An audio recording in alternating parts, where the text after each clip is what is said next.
Donald Trump was absolutely embarrassed in this debate versus Kamala Harris, and right here you can see his brain go haywire. Kamala baited him perfectly, talking about his crowd sizes, and you can see the exact moment that Donald Trump's brain is unhinged and he lets it all spew out for the world to see. But what we have in the former president is someone who would prefer to run on a problem instead of fixing a problem. And I'll tell you something, he's going to talk about immigration a lot tonight, even when it's not the subject that is being raised. And I'm going to actually do something really unusual, and I'm going to invite you to attend one of Donald Trump's rallies, because it's a really interesting thing to watch. You will see during the course of his rallies, he talks about fictional characters like Hannibal Lecter. He will talk about windmills cause cancer. And what you will also notice is that people start leaving his rallies early out of exhaustion and boredom. And I will tell you the one thing you... Did you see it? Did you see his brain glitch right there? His rallies early out of exhaustion and boredom. And I will... Right there. It happened. He was acting normal for a solid, like, 4 minutes maybe. And now he's going to go bonkers. Tell you the one thing you will not hear him talk about is you. You will not hear him talk about your needs, your dreams, and your desires. And I'll tell you, I believe you deserve a president who actually puts you first, and I pledge to you that I will. Vice President Harris, thank you. President Trump, on that point, I want to get your response. Well, I would like to respond. Let me just ask, though, why did you try to kill that bill, and successfully so? That would have put thousands of additional agents and officers on the border. First, let me respond as to the Please. rallies. She said people start... This is someone who cannot shut up about immigration. All of the time about immigration and illegal aliens invading our communities, but he cuts off the question to first address the crowd sizes at the rallies. This is perfect. Of additional agents and officers on the border. First, let me respond as to the Please. rallies. She said people start leaving. People don't go to her rallies. There's no reason to go. And the people that do go, she's bussing them in and paying them to be there, and then showing them in a different light. So she can't talk about that. People don't leave my rallies. We have the biggest rallies, the most incredible rallies in the history of politics. That's because people want to take their country back. Our country is being lost. We're a failing nation.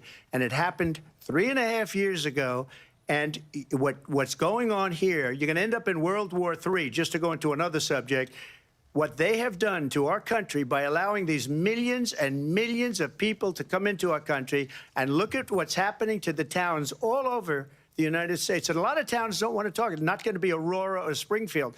A lot of towns don't want to talk about it because... Okay, so he brings up Springfield. So if you know anything about what's been on the news, the allegations of Haitian immigrants stealing and eating pets, you hear this and you think, there's no way Donald Trump's going to actually say this, right? So embarrassed by it.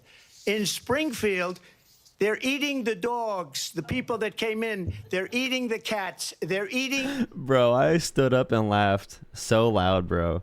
When he said this, like, completely serious. They're eating the dogs, the people... They're eating the dogs, bro. He believed the conspiracy theory.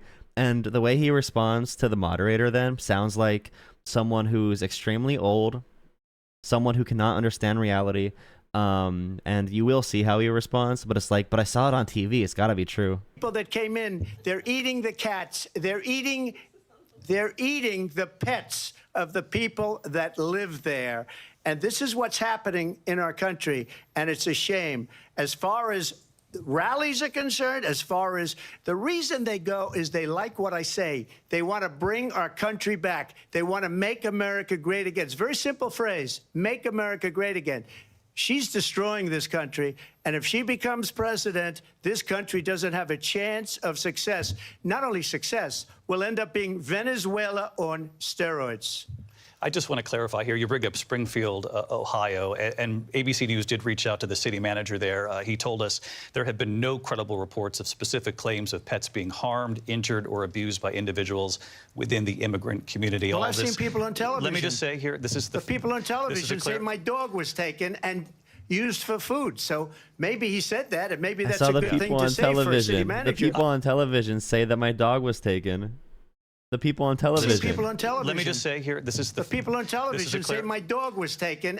It's like when you're talking to your, like, grandfather and you're like, all right, Grandpa, let's get you to bed.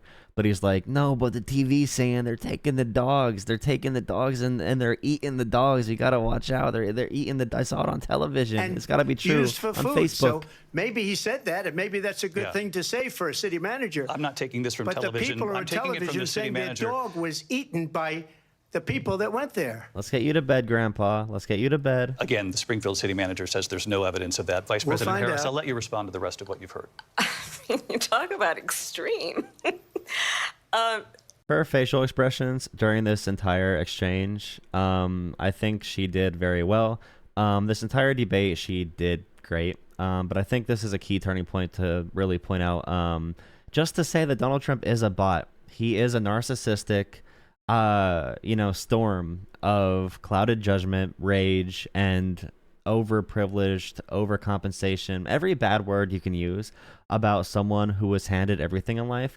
And now they have no ability to reason on their own, and now they're mentally deteriorating, and they think they should be dictator of the world, but they have no idea what reality is. The same effect Facebook and Truth Social and Twitter and whatever else is having on your family members and 30% of America believing these conspiracy theories. Donald Trump is also being affected by this. Donald Trump is also believing these realities, and his friends, JD Vance and the only other Republicans that still really like Donald Trump, they are encouraging these conspiracy theories because they have nothing else to fall back on. And when Donald Trump says, we don't like immigrants in any way, you can tell now it's completely fake concern. It's fake rage. It's complete racism. And now I hope it's clear for more Americans. I hope it's very, very clear for more Americans what it's always been. If you see this and you think, wow, this is ridiculous, how could he believe this story? Then maybe go back a little bit and realize that almost every story he's ever talked about has been fabricated in some manner. You can see how easily Kamala Harris was able to get Donald Trump to fall into this trap. And just imagine Donald Trump being a useful idiot for a dictator, for Viktor Orban, for Vladimir Putin, for the white nationalists that are part of Trump's team, for all the neo-Nazis, for Project 2025. I don't think Donald Trump has any real beliefs in general. And this really reveals it, that you can control him very easily. He is a big puppet, a big dumb puppet that's really angry and that wants power. He doesn't care what kind of power. He doesn't care how he gets power. He just cares that he's able to either have power or maintain pride. So either he wants to win this election or he wants to tear this country apart as much as possible in his path of losing, because he will not be able to deal with losing. He's a pathological liar. He obviously suffers from some sort of narcissistic personality disorder. He cannot stop himself, and Harris completely broke his brain in this debate. She dominated him completely.